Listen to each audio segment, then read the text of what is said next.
Bonjour camarades, je suis Kuka et je suis très heureux de vous retrouver pour ce nouvel épisode de TLDR, l'émission qui résume ce qui est trop long et pas lu. Et pour ce nouvel épisode, j'avais envie de parler d'économie, mais d'économie hérétique.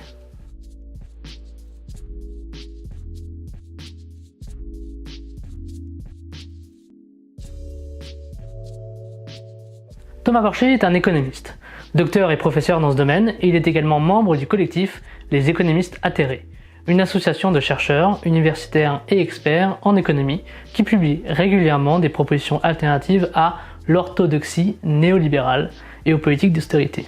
En 2017, il co-signe une tribune appelant à une union de la gauche social-démocrate. Dans la même lignée de ses précédents travaux et prises de position, dans son livre Traité d'économie hérétique, il tente de déconstruire les mythes économiques de la pensée dominante, largement répandue par les médias et les représentants politiques sans distance. L'économie est une science sociale. Elle consiste à comprendre les comportements des individus d'une société, à identifier les groupes sociaux, ce qui les regroupe, ce qui les différencie d'autres groupes, à expliquer comment des réformes vont influencer ces groupes dans leur comportement. L'économie touche directement à la politique.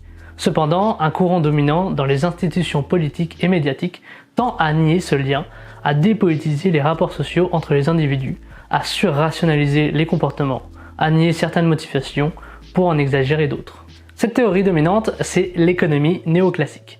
Elle tente d'imposer sa vision idéologique des rapports sociaux à travers un cadre de pensée, c'est-à-dire un ensemble de règles arbitraires infondées qui formatent les solutions, entravent la réflexion, empêchent de proposer certaines solutions pourtant viables et conduisent même parfois à des conséquences désastreuses. Aveuglés par ce cadre de pensée, des décideurs politiques prennent des décisions insensées et entraînent l'économie mondiale dans une crise et des années de récession. Ce cadre de pensée a pour effet pervers de discréditer rapidement et sans réel argument toute proposition qui le contredirait. Des propositions qu'on qualifie alors instantanément et sans débat d'utopiques. Mais laisser à des personnes qui profitent directement du système actuel le pouvoir de décider ce qui est réaliste ou non, c'est évidemment un échec programmé et inévitable de tout débat d'idées. Pour comprendre la théorie néoclassique, il est nécessaire de d'abord parler de l'histoire des courants économiques. On prend souvent comme origine de l'économie moderne les travaux d'Adam Smith, compilés dans La richesse des nations. Selon lui, la production est organisée entre deux classes sociales distinctes. Les capitalistes, qui possèdent les moyens de production, c'est-à-dire l'argent et les usines, et les travailleurs, qui utilisent ces ressources pour transformer des marchandises et créer de la valeur, et donc de la richesse. Les capitalistes contrôlent donc la production en choisissant où allouer leurs ressources. Ils définissent également les salaires pour maximiser leurs profits et maintenir l'ordre social existant, considéré alors comme légitime et naturel. Karl Marx reprendra cette analyse, mais en appuyant une autre conclusion. Les profits des capitalistes s'appuient sur l'exploitation des travailleurs. Ces derniers créent de la valeur, mais n'en reçoivent qu'une partie pour leur subsistance. Plus tard, la théorie néoclassique naît et les libéraux déconstruiront les théories marxistes en recentrant l'analyse sur les individus et négligeant l'analyse en classe des rapports sociaux. L'individu est décrit comme un homo economicus, sans biais, sans préférence individuelle, similaire à tout autre individu, suivant ses propres désirs. Il arbitre de façon parfaitement rationnelle entre travail et loisir. Cette théorie revient à nier tout processus d'exploitation d'une classe sur une autre, puisqu'elle postule l'autodétermination de chacun de sa propre condition. Par conséquent, chacun est responsable de sa situation, qu'elle soit précaire ou confortable. Toutes ces affirmations sont pourtant en totale contradiction avec les conclusions des sciences sociales. Le capital culturel et l'origine sociale des individus jouent un rôle largement supérieur à un quelconque volontarisme sur leurs conditions matérielles, ce qui implique également que la réussite de certains est en grande partie la conséquence de choix collectifs, d'investissement dans ces secteurs avec de l'argent public, de la présence de technologies déjà existantes favorisant les futures recherches. Il est donc clair qu'une classe favorisée s'approprie comme une réussite individuelle, ce qui est en réalité le fruit d'un travail collectif de plusieurs générations et de choix politiques. Mais depuis plusieurs dizaines d'années, les nombreuses réformes politiques visent au contraire à flexibiliser le droit du travail et défiscaliser les propriétaires de capitaux, prétendument pour relancer l'économie et libérer les esprits créatifs. Manifestement, ces réformes ont simplement pour conséquence d'accroître massivement les profits des plus riches et dans le même temps, les inégalités et la précarité. En parallèle, et en totale contradiction avec ces mesures, les gouvernements successifs n'ont de cesse de rappeler que le modèle social français n'est plus soutenable, qu'il coûte trop cher et qu'il est urgent de le réformer. Première cible à abattre, la dépense publique. Elle est considérée comme beaucoup trop importante, au-dessus de nos moyens. Mais à combien s'élève-t-elle du coup ? On a pour habitude de la comparer au PIB, produit intérieur brut, c'est-à-dire l'ensemble des richesses produites à l'intérieur du pays en une année. En France, elle représente donc 57% du PIB. À titre de comparaison, la dépense privée représente 200% du PIB. Ce rapport n'indique en aucun cas une répartition du marché entre public et privé. Pour la dépense publique, c'est simplement au plus un indicateur du taux de socialisation du système français. Ça relève toujours d'un choix politique, d'un projet de société. Il n'y a pas de seuil à ne pas dépasser. Une forte dépense publique n'est d'ailleurs absolument pas corrélée à une faible croissance. Ce serait d'ailleurs plutôt l'inverse. De forts investissements répartis judicieusement, des budgets importants dans des services publics, ce sont des emplois utiles et non délocalisables, ce sont de meilleures infrastructures sur lesquelles capitaliser. Malgré cela, la dépense publique reste quelque chose à éliminer à tout prix dans le discours des libéraux. Mais paradoxalement, ce sont les mêmes qui soutiennent des politiques de défiscalisation et d'aide financière pour le privé, qui augmentent directement la dépense publique. La dépense publique, ça n'est pas de l'argent qui sort de l'économie. Au contraire, ça paie des infrastructures, ça finance des services gratuits pour les usagers. C'est le salaire de millions de Français qui consomment et paient des impôts. Malgré tous ces bienfaits de la dépense publique, une ombre plane et coupe court à toute discussion sur le sujet. La dette publique. Comment peut-on honnêtement défendre une forte dépense publique alors même que le pays est endetté ? C'est irresponsable. Pas vraiment en fait. D'abord, parce que comme dit précédemment, une forte dépense publique ne crée pas plus de dettes. Ensuite, on répète souvent que la France a une dette publique à hauteur de 100% de son PIB.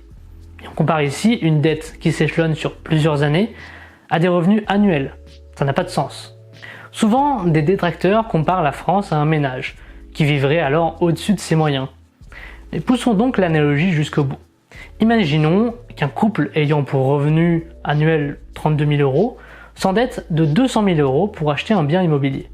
Il s'endettera alors à hauteur de 625% de ses revenus. Une situation catastrophique, et pourtant banale aujourd'hui. Encore une fois, comme pour la dépense publique, exigeons une information importante, et pourtant quasiment systématiquement éclipsée. Quel est le montant de la dette privée ? Eh bien, elle s'élève à 130% du PIB. Le public semble donc bien meilleur gestionnaire que le privé, puisqu'il est moins endetté. Rappelons également que la majorité de la dette publique est en fait un rachat de la dette privée, accumulée au cours des dernières crises financières et de ses conséquences sur l'économie. La faute principalement à un processus de financiarisation de l'économie. On est passé d'une économie administrée à une économie de marché financier centrée sur l'actionnariat au détriment de l'investissement et des salaires. L'actionnaire, dont la rentabilité de l'entreprise à court terme est l'unique préoccupation, prend une place décisionnelle toujours plus importante. La création de valeur elle-même est progressivement remplacée par la fructification d'actifs financiers au sein des entreprises. Les profits explosent, certes, mais la croissance s'écroule. Les capitaux se concentrent également dans un nombre de plus en plus restreint d'institutions financières, et les États contraints d'emprunter sur les marchés privés pour financer leurs dettes, car défendus de créer eux-mêmes leur monnaie, deviennent d'année en année plus dépendants de celle-ci. Malgré les marchés fluctuants, les actionnaires exigent des retours sur investissement en constante augmentation, sous la menace de vendre leurs actions et donc de faire baisser les prix, forçant les entreprises à presser les salaires, à délocaliser pour toujours maintenir des taux de profit au plus haut. Le projet européen, qui était censé être un projet de partage des connaissances, de mutualisation des forces pour améliorer le quotidien des citoyens, se révèle être en fait le premier moteur de cette libéralisation de l'économie et des esprits. L'ouverture d'un marché commun n'a contribué qu'à la mise en concurrence des modèles sociaux et des fiscalités entre elles, opérant alors une fulgurante course à l'austérité et à la défiscalisation pour attirer les capitaux européens et mondiaux. Même les pays qui semblent tirer leur épingle du jeu ont appauvri leur population. L'Allemagne, qui fait figure de modèle à appliquer, a vu son taux de pauvreté augmenter de 54% en 10 ans, son nombre de travailleurs pauvres doubler, le nombre de travailleurs cumulant plusieurs emplois augmenter de 800%. L'Allemagne est devenue un pays riche, peuplé de pauvres. Le libre-échange promu par les libéraux comme un horizon à appliquer mondialement n'est en réalité qu'une stratégie de domination des pays les plus riches sur les plus pauvres. Les premiers se cachent d'ailleurs bien de s'être bâtis sur une économie protectionniste. Maintenant, ces mêmes pays haranguent les pays en voie de développement d'ouvrir leur marché avec la promesse que ce serait bénéfique pour tout le monde. Les poussent à se spécialiser dans un secteur pour mieux inonder ce nouveau marché de leurs produits sophistiqués. Résultat, les pays pauvres développent une dépendance à l'importation de produits essentiels, agroalimentaires, sanitaires, etc., qu'ils se privent de produire eux-mêmes pour focaliser leur production sur un produit dont ils ne maîtrisent ni la production ni la vente. Soumis aux marchés internationaux et à l'invasion de capitaux occidentaux qui rachètent les entreprises locales pour monopoliser ces marchés naissants, ces économies ne peuvent même pas espérer développer une production locale face à la concurrence déloyale mise en place par les multinationales européennes et américaines. Le FMI joue un rôle central ici, en proposant des prêts indispensables à ces économies endettées en échange de l'instauration de ces politiques libérales. Le libre-échange, imposé comme seul modèle viable et juste, se révèle être en fait l'arme des puissants pour appuyer davantage encore leur hégémonie mondiale. Merci d'avoir regardé ce nouvel épisode de TLDR. S'il t'a plu, n'hésite pas à mettre un pouce bleu et à partager la vidéo, ça me ferait énormément plaisir.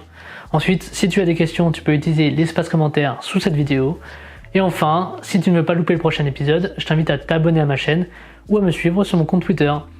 Maintenant, il ne me reste plus qu'à te souhaiter une belle vie, en espérant te revoir très bientôt.